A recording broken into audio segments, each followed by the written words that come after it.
Hello guys, welcome back to my channel, and this video is kind of a different video where I'll be explaining this single document, that is application checklist.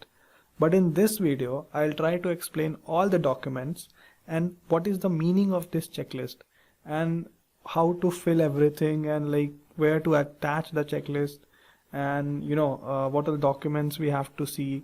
Let's say document 1 to 8, what does it mean and how to check it. Document 9 to 18, what does it mean and how to check it. Similarly like that. So here we'll be discussing all the documents and I'll be explaining about all these documents a little bit, and then I'll try to give some idea about how to check these, and while arranging the document, what does the significance the checklist holds. So let's start. So as you can see, this is a checklist. Okay, so this comes with the application form Word file. So I've converted that into a PDF. So the first option you can see here is that you have to select your track. So let's say if you're applying for embassy track, then you just have to tick mark here. Okay, and if you are applying for university track, then you just tick mark here. So it depends on the track. Now many students ask like whether they have to write this thing or not. So I'll tell you, this thing you have to leave blank. Okay, you don't have to fill anything here. So this is not for you to fill it. So you have to leave it blank. So now you have to type here like let's say your name according to the passport. So please make sure that you write everywhere the names according to the passport. So this is how you have to write your name here. Then your country name, as let's say for example India, then you will write India, and then moving ahead. Now the main thing starts, that's the checklist. Okay, so now as you can see, there is no option to tick mark or cross mark, something like that. So it's better to take the printout after typing these things, that is name and country and everything. You can just take the printout and then using pen or pencil you can start checking this. So let's say if you are giving submitting to embassy, or if you are giving to university. So for example, I'll just give an example of university track, because there we need to only submit one set of document. So let's say if you are submitting to university, so what you have to do is that you have to prepare the document set, and on the top of the document set, like the first document of that particular document set, this checklist should be there. So there will be a bundle of documents, and on the top of that bundle you have to attach this checklist. So this is what the purpose of this checklist means. So you have to check whether the documents are there or not according to this checklist. So let's say if you are giving documents and the first document in the order will be like application form, and if you have submitted application form, then just click tick here. Then similarly personal statement, study plan. Now research proposal is something which is not required for all the applicants. It is only for research category people. So if you're not filling this, if you are not submitting this, just cross it, or you can just leave it also. So either you can cross it or leave it. So it's better to leave it. Like in my what I did is that I left it, I didn't cross it. So it's better to leave it blank, or you can cross it, it's up to you. Now this time they have to they have given to submit only one letter of recommendation, then you can just click tick. But in some universities, let's say if you're applying for university track, then you'll have to check the university information sheet, and there you can find that some universities may require another letter of recommendation also. So in that case you have to attach 2 letters of recommendation. So whether you have to attach 2 letters of recommendation or 1 letter of recommendation, you just have to tick mark here. Moving ahead, this letter of invitation is also required by only few programs. Then again you will cross it or leave it blank. Then application agreement, everyone has to fill. Similarly with medical assessment.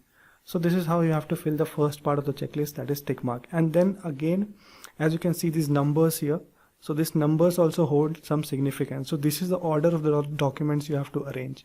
So let's say the first document will be application form, then behind that you put personal statement, behind that you put study plan. So like this you have to fill all the arrange all the documents. And on the top of the documents, let's say this is the first page of your document. This is the checklist, but for example let's assume that this is the application form. Okay, So at the top of it, you have to attach a label, and the label should be like something like this, where you have to write number 1 application form. Okay, like this. So on the top right corner, you have to attach a label, and either you can write it using pencil, or you can just write it on a paper and then attach it using a paper clip. So a paper clips looks like this, maybe, I don't know. I'll try to draw a paper clip. Yeah, black color would be good. So you can just attach this kind of label using paper clip, or it's better you can attach using a sticky note. So sticky notes looks like something like this. So what I'm trying to say is that let's assume this whole checklist is a document. Let's say this checklist, this checklist PDF is not the checklist PDF, but it's study plan. So at the top right corner, you will write study plan, and then the number of the study plan, that is 3. So like this, you have to attach a label on all the documents. Now moving ahead. So now we were discussing the first part of the document. Now let's move ahead to the second part of the document, that is bachelor's degree, graduation certificate. So in the first part, that is 9, here you can see this is 9 and this is 9, 9 comma, or you can say 9 quote. So as you can see, the numbers are not changing.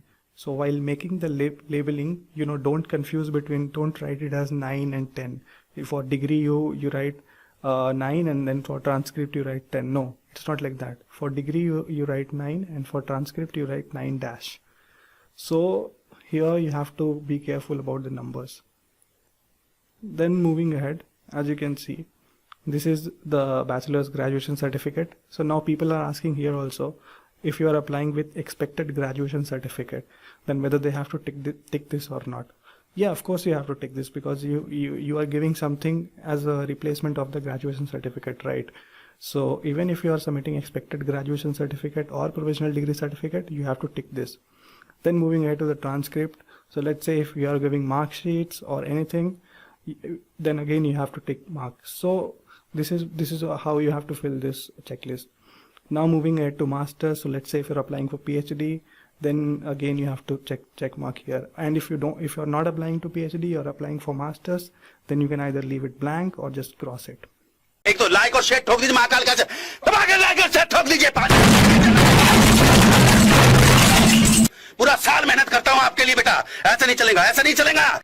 So similarly, in a way, you have to cross all these, and then move. So till here you have to cross it. Let's say if you're not required, because these things are required by the research applicant. Now moving ahead to the 13th document, that is applicant's parents' proof of citizenship. So here you have to attach your birth certificate. Let's say if you're attaching your birth certificate, so the first document will be birth certificate of you, that is applicant, so I will write it as BCA. Then the birth certificate of your parents. If you don't have the birth certificate of your parents, then you can attach any other documents, maybe some ID card or maybe family register or something like that. So in this whole category of document, that is 13th, the label will be 13th, you have to attach your birth certificate and parents' citizenship proof. Then that's 13th document is done, and then you tick mark here. Moving ahead, so these are all optional documents, as you can see, so it's not required. So you can just cross it and move ahead. Similarly with these documents, you can just cross it or leave it blank. Now moving ahead with the last set of documents, that is other documents. This is also optional, but it's kind of influential on the application. So let's say if you have TOPIK score or English proficiency test, like let's say IELTS or TOEFL or TOEIC, then you can just tick mark and attach the report, and at the top right side you can attach a label. Let's say this is your IELTS report, IELTS report, and at the top right corner you attach a label and you write 19 and the report. So similarly like this, you have to attach label to all the documents, and you have to arrange in this particular order, what the order is mentioned. Now moving ahead, you can give your published book, research papers, awards and everything. Let's say if you have mentioned about some awards in your application form or personal statement, so all those certificates can be attached here. And the last document is application passport copy, so that can be attached here. And let me tell you one important thing. So in this document, as you can see in this set, others document set, none of the documents, okay, none of the documents need to be apostilled or notarized or attested, any sort of thing. So no apostille, no attestation, no notarized in these kind of documents, like the last 3 sets of the document. So don't worry about that. Now there are few people who ask about whether they can submit their bachelor's degree report, because there are some provisions in India that you can do thesis work or bachelor's degree project in the final year, and if they have mentioned that particular thing in the application form, then you can mention put that document in this category, published research papers or something like that, and then you can only attach the first page of that document and abstract. So if you are submitting that particular project work or thesis, then you can submit the first page and abstract. And if you are submitting a research paper, then the first page of the research paper is also fine, which contains the title, abstract, and the author's name and everything. So if you are submitting book, abstract, book, research paper or anything, the first page is more than enough. So this was it. So as I told you, like this set of the documents, they don't need apostillation or anything. But on the other hand, if you check these set of documents, that is the certificate requires, so they need apostillation. So this time they need apostillation. So this set of the document, you need to apostille all the documents under these set certificate requires. Okay. So let's say green color is for those set that you have to apostille, okay, and black is for those set that you don't have to apostille. So this set you don't have to apostille, and this set you don't have to apostille. You only have to apostille this particular green set. Okay, so this is to make a classification easier. So yeah, this was it all about the checklist, and make sure to attach all the documents as per the checklist and arrange everything in the order. And all the best.